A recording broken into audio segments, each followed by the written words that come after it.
Evolution of Indian financial markets.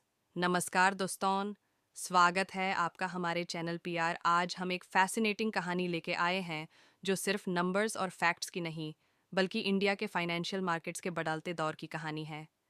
ये कहानी है एक ऐसे सफ़र की जो शुरू हुआ कॉटन ट्रेडर्स के गली से और आज इंडिया बन चुका है global financial hub.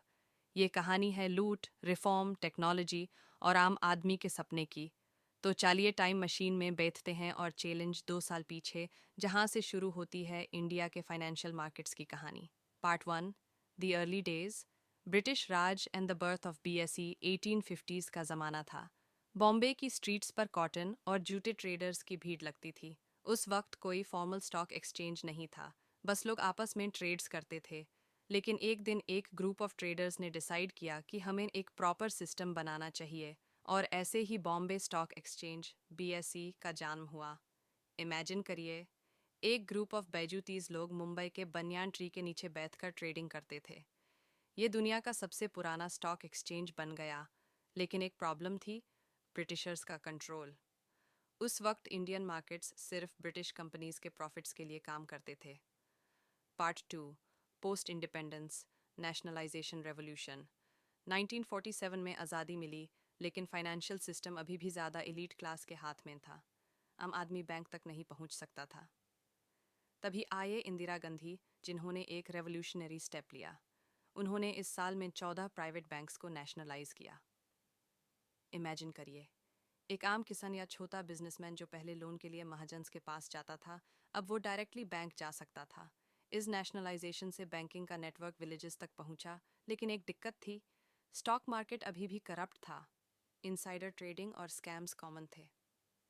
Part 3, the 1991 economic crisis, a turning point.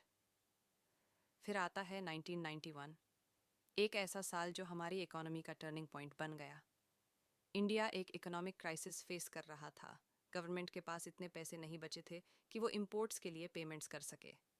तब आए डॉक्टर मनमोहन सिंह। उन्होंने इंट्रोड्यूस किया LPG reforms, liberalisation, privatisation and globalisation. इन रिफॉर्म्स का सबसे बड़ा इम्पैक्ट फाइनेंशियल मार्केट्स पर पड़ा। एक SEBI, securities and exchange board of India का इस्टेब्लिशमेंट, जो मार्केट को रेगुलेट करता है। दो एनएसई, नेशनल स्टॉक एक्सचेंज का लॉन्च, जो एक कंप्यूटराइज्ड ट्रेडिंग सिस्टम लेकर आया। पहली बार इंडियन मार्केट्स ग्लोबल इन्वेस्टर्स के लिए ओपन हो गए, और तभी इंडियन फाइनेंशियल मार्केट्स ने अपनी पहचान बनाना शुरू की। Part 4, the modern era. From trading floors to apps, अब आता है मॉडर्न ज़माना। पहले लोग स्टॉक ब्रोकर्स के ऑफिसेज जाके ऑर्डर्स देते थे, लेकिन आज हम अपने फ़ोन पर ज़ेरोधा, ग्रोव और पेटीएम मनी जैसे ऐप्स यूज़ करते हैं। क्या आपको पता है, सेंसेक्स जब लॉन्च हुआ था तब वो सिर्फ 1,7 पॉइंट्स था, और आज वो 10 करोड़ पॉइंट्स क्रॉस कर चुका है। इंडिया के फाइनेंशियल मार्केट्स ने म्यूचुअल फंड्स को पॉपुलर बनाया, क्रिप्टो करेंसी और ब्लॉकचेन टेक्नोलॉजी इंट्रोड्यूस की। यूपीआई रेवोल्यूशन के थ्रू हर इंडियन को फाइनेंशियल सिस्टम से जोड़ दिया।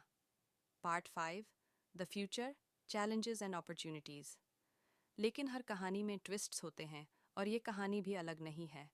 अभी भी कुछ चैलेंजेस हैं, market volatility, cyber security threats, regulatory changes.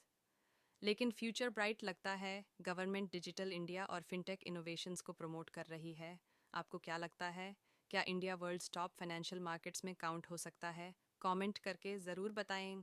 दोस्तों, ये थी कहानी इंडियन फाइनेंशियल मार्केट्स के एवोल्यूशन की। एक कहानी जो शुरू हुई एक पेड़ के नीचे से, और आज पूरे दुनिया में अपनी पहचान बना रही है। अगर आपको ये वीडियो पसंद आई हो तो लाइक, शेयर और सब्सक्राइब ज़रूर करें, और मिलते हैं नेक्स्ट वीडियो में एक नए टॉपिक के साथ। तब तक के लिए हैप्पी इन्वेस्टिंग।